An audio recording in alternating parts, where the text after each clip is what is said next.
ఇప్పుడు పార్లమెంట్ సమావేశాలు జరుగుతూ ఉన్నాయి. పార్లమెంట్ సమావేశాల్లో చంద్రబాబు నాయుడు గారి బండారం ఒక్కొక్కటి పార్లమెంట్ సాక్షిగా బయటపడతా ఉన్నాయి.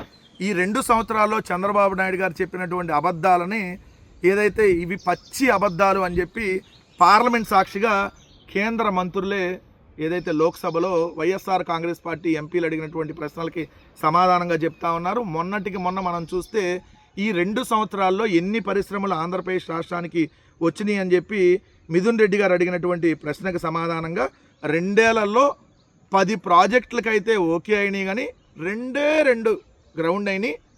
అంటే సంవత్సరానికి వచ్చి ఒకటి, 2 సంవత్సరాల్లో 2 గ్రౌండ్ అయినాయి. మొత్తంగా 6,962 కోట్ల అంచనా 10 ప్రాజెక్టులకు సంబంధించి 2 గ్రౌండ్ అయినాయి అని చెప్పి లోక్సభ సాక్షిగా ఆంధ్రప్రదేశ్ రాష్ట్రంలో చంద్రబాబు నాయుడు గారు ఆడుతున్న పచ్చి అబద్ధాలని కేంద్ర ప్రభుత్వం ఎండగట్టి చెప్పినటువంటి పరిస్థితి. నిన్న చూస్తే మళ్ళీ అదే మిథున్ రెడ్డి గారు మళ్ళీ ఎంఎస్ఎంఈ యూనిట్ల గురించి, ఎంఎస్ఎంఈలు ఎన్ని మూతబడ్డాయి 2 ఏళ్లలో అని అడిగితే 4,520 ఎంఎస్ఎంఈ యూనిట్లు 2 ఏళ్లలో మూతబడ్డాయి అని చెప్పినటువంటి పరిస్థితి.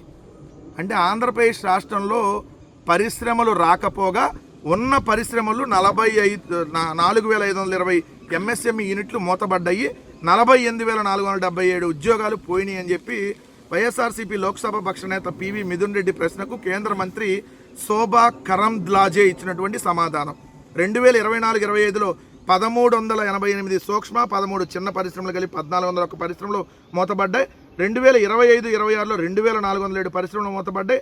2026-27లో మన జూన్ 30 వరకు ఏదైతే 712 పరిశ్రమలు మూతపడ్డాయి. మొత్తంగా 4,520 పరిశ్రమలు ఆంధ్రప్రదేశ్ రాష్ట్రంలో చంద్రబాబు నాయుడు గారు వచ్చినాక మూతపడ్డాయి.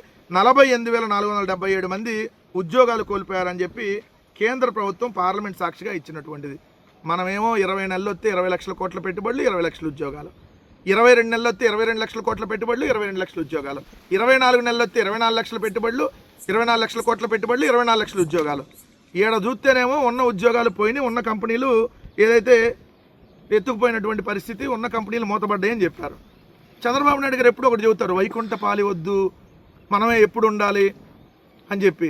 ఎందుకు ఇంకా పరిశ్రమలన్నీ మూతపట్టడానికి నువ్వే ఉండాలా?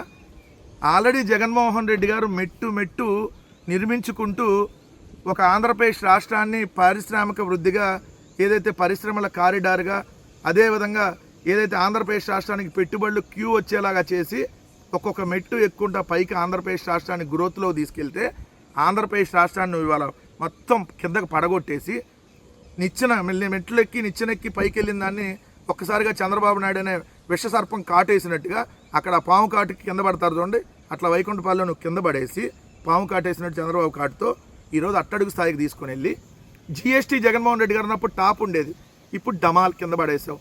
అప్పులు జగన్మోహన్ రెడ్డి గారు ఉన్నప్పుడు చాలా తక్కువ చేశాడు, నువ్వు ఈరోజు అప్పులు కుప్ప చేసి పడేసి రాష్ట్రాన్ని నాశనం చేసి పడేసావు. జగన్మోహన్ రెడ్డి గారు ఉన్నప్పుడు పరిశ్రమలు ఆంధ్రప్రదేశ్ రాష్ట్రానికి క్యూ కడితే ఈరోజు పరిశ్రమలు పారిపోయేటట్టు చేసావు.